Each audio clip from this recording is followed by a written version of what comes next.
In this video, I'll guide you through how to fix the can't trade problem on Steam.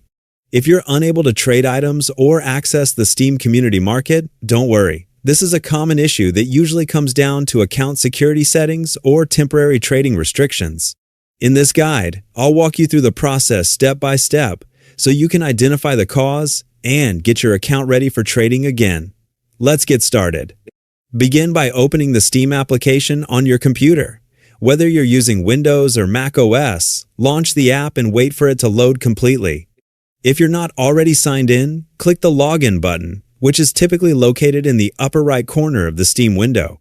Enter your account name and password, making sure everything is typed correctly. Then click Sign In to access your account.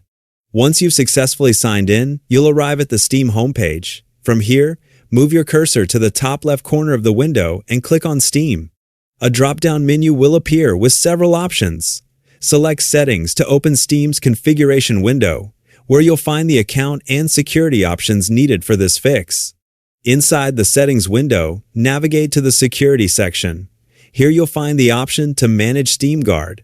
Open it and make sure Steam Guard is enabled on your account. Steam Guard is an essential security feature that helps protect your account, and it is also required before Steam allows trading and community market access.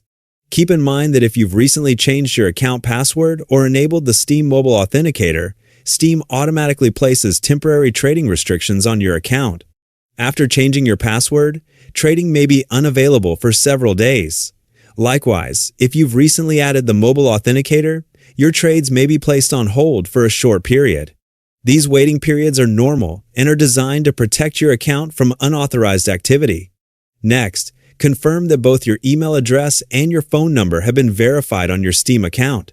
Verifying these details helps confirm your ownership of the account and can prevent unnecessary trading restrictions. Once you've checked all of these settings, close the Steam application completely and launch it again. Restarting the client refreshes your session and ensures any changes you've made are properly applied. That's all there is to it. By confirming your Steam Guard settings, understanding the built-in security waiting periods, verifying your account information, and restarting the client, you should be much closer to resolving the can't trade problem and getting back to trading with confidence. Thanks for watching and enjoy your time on Steam.